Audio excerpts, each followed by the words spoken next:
Good morning, my trucking friends. Today we are going to be discussing the importance of your BOLs and how you may end up costing yourself some money if you do not follow these steps that we have outlined for you.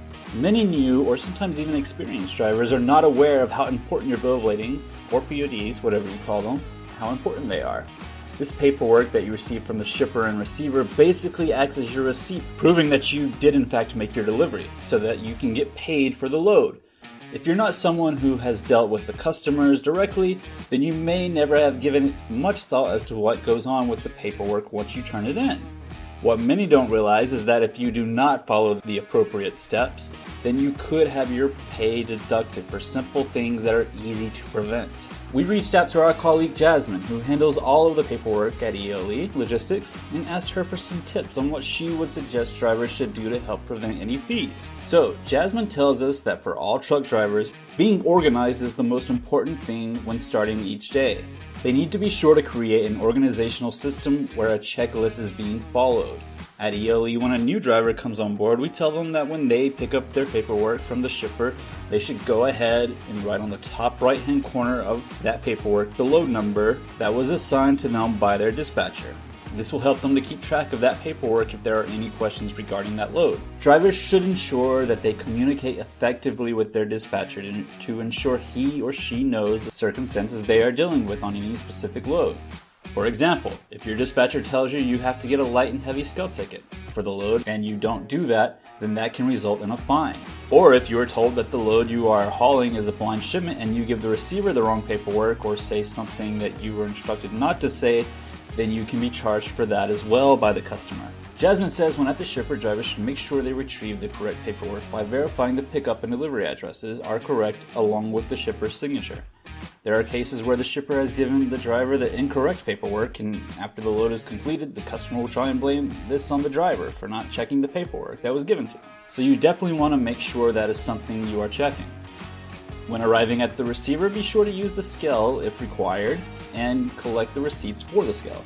Get any lumper receipts as well. If there was a lumper on the load for whatever amount, let's say it was $200 in this instance, if there was a $200 lumper and you don't get the receipt for that, then the customer can come back and charge that $200 against you, because without that receipt, there is no proof that the load actually had a lumper on it, or that someone else was paid to do the lumper instead of you unloading it, or the truck yourself, or someone else doing it for you for free. Jasmine also says all drivers must verify that they get back the exact paperwork that they provided to the receiver, and that the paperwork they are being given is not a copy instead. In almost all cases, the original is always required by the customer when turning in the paperwork. This next part that we're going to go over is in regards to drivers turning in electronic copies of the paperwork.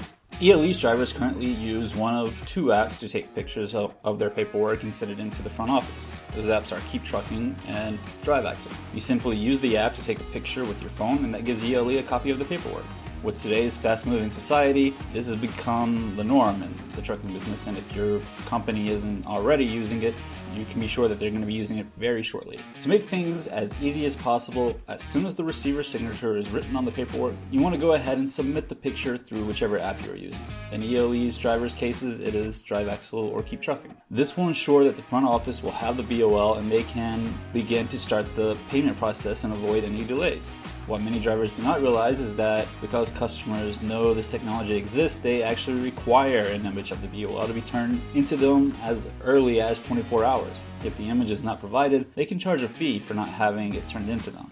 That is why it is important to take the image and turn it in before you head off to your pickup at the next shipment. So that is how you handle getting the electronic copy. But it is important to note that a vast majority of companies require the original paperwork to be turned in as well. ELE provides its drivers with envelope packets in which they can put a whole week's worth of paperwork inside.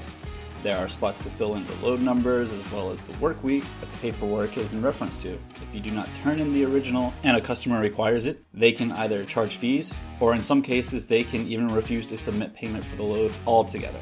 So that just about wraps up everything we have to do with BOLs. If you have any questions about this subject, then you can reach out to us on social media and we will be happy to help you in any way that we can. Please do us a favor and go ahead and subscribe to this channel, as it will help us out, and be sure to follow ELE's social media accounts. You can find us on Facebook, and our Instagram account is ELE_logistics. Again, Instagram is ELE_logistics. Thanks for listening, and we shall talk to you tomorrow.